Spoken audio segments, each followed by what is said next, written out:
call the clerk to read the title of the order. Draft Human Medicines Amendment, Modular Manufacture and Point of Care Regulations 2024. Call the Minister to move the motion. Thank you, Mr. Betts. It's a pleasure to serve under your chairmanship this morning, and I beg to move that the committee considers the Draft Human Medicines Amendment, Modular Manufacturing and Point of Care Regulations 2024. And honourable members, I am really grateful to be here today to debate this important amendment to establish a tailored regulatory framework to support decentralised methods of medicine manufacture, moving innovative medicines closer to the patients. The instrument amends the Human Medicines Regulations 2012 and the Medicines for Human Use Clinical Trials Regulation of 2004. These regulations create an enabling pathway for innovative manufacturing from early stage development in clinical trials through to administration of medicines to patients. The UK is leading the way as the first country to introduce a framework for these groundbreaking, decentralised methods of medicine manufacturing. We are taking action to support medical advancements that are on the cutting edge of technology to benefit patients across the country. Bringing forward this new framework is preemptive to encourage increased manufacturing and supply of innovative medicines that can only be manufactured at or close to the point of care, or by modular manufacturing where products are manufactured in relocatable units. The framework will help develop a new sector of medicines manufacturing, enabling safe innovations and development of highly specialised treatments. It provides the flexibility to deliver these medicines directly where patients most need them, whether that's in a hospital ward, an operating theatre, a community health centre, or even a patient's home. These products are currently in early development. An example of a point-of-care product is a diabetic foot ulcer treatment using blood-derived products obtained from the patient and manufactured at their bedside. Whilst modular manufacture offers significant advancements to support faster rollout of vaccines, for example, by allowing vaccines to be filled and finished on a local or district basis to supply mass vaccination centres. I'll now highlight why this change is needed. Increasingly, advancing health technology means new medicines are being developed that need to be manufactured close to the healthcare setting. Our traditional regulatory models need to change to support these new technologies. The current regulations are suited to centralised factory-based manufacture at a small number of fixed manufacturing sites that are named on manufacturing licences and marketing authorisations. Point-of-care and modular manufacture products may be manufactured at hundreds of different sites for specific patients when those patients need them. It would be extremely challenging for these innovative products to be regulated within the current legislation, with significant regulatory and financial burdens. These products are often developed to meet the unique needs of individual patients using the patient's own cells or blood. The products may need to be administered within an hour or even minutes of being manufactured. There is an urgency and specificity to these products that cannot be easily accommodated by traditional manufacturing or the current regulations.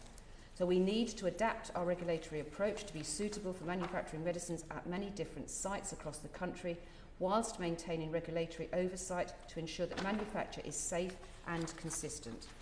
So this new framework provides regulatory clarity now to encourage new products and innovative approaches to support the future supply of treatments that are currently emerging in early development stages and may be life-changing for patients. Patient safety is central to the new legislation. We need to provide a regulatory framework that is flexible for new innovations, but with no compromise to the safety of patients receiving innovative medicines. I'll now set out how the UK Medicines Regulator, the Medicines and Healthcare Products Regulatory Agency, known as the MHRA, will ensure that point-of-care and modular manufacturing products will meet the necessary standards of safety, efficacy and quality.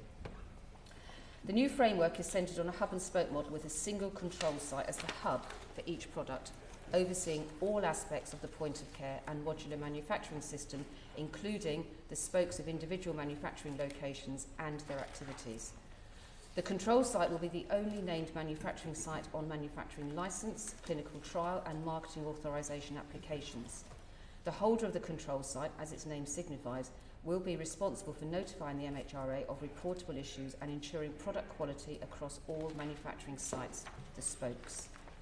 The diligence of the control site in overseeing the manufacturing locations will be scrutinised at routine MHRA inspections of that site, and arrangements for that oversight will be scrutinised as part of the licensing process.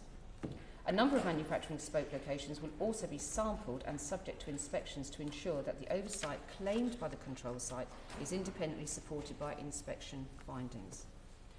The new framework is a modified form of the current regulatory system for evaluation of regulatory compliance at manufacturing sites and safety monitoring. There will be no change in the expected standards that must be met for safety, quality and efficacy of the product. As the MHRA is retaining regulatory oversight, there will not be any increased risk to patient safety. I'll now turn to the benefits. Firstly, patients and carers will benefit from access to new and more personalised treatments in a timely and more convenient manner. There is even more potential for some patients to be treated with medicines manufactured at home, aligning with our wider ambition to move care from hospitals to communities, reducing the need for patients to stay in hospitals. Secondly, healthcare professionals will see a greater range and more effective treatment options for their patients, which help improve patients' response to treatment. And lastly, innovators in industry will have clear regulatory expectations suited to innovation. The new framework will remove regulatory barriers, enabling speedier product development. Companies of all sizes, both larger and smaller companies and medium-sized enterprises, will see this benefit realised. And finally, Mr. Betts, this new framework allows us to use effective regulation to support the development of medicines at the forefront of technology. I am pleased to bring forward this instrument using the powers of the Medicines and Devices Act to move innovative treatments closer to the patient and support patients' access to pioneering medicines. This is work that has been ongoing for some time within the agency. I hope that honourable members will join me in supporting these important regulatory changes, and I commend the regulations to the committee. The question is that the committee has considered the draft Human Medicines Amendment Modular Manufacturing Point of Care Regulations 2024. Dr. Caroline Johnson. Thank you, and it's a pleasure to serve under your chairmanship. I'll be quite brief in my remarks. We note this is a response to a Conservative government launched consultation in which over 91% of respondents were supportive.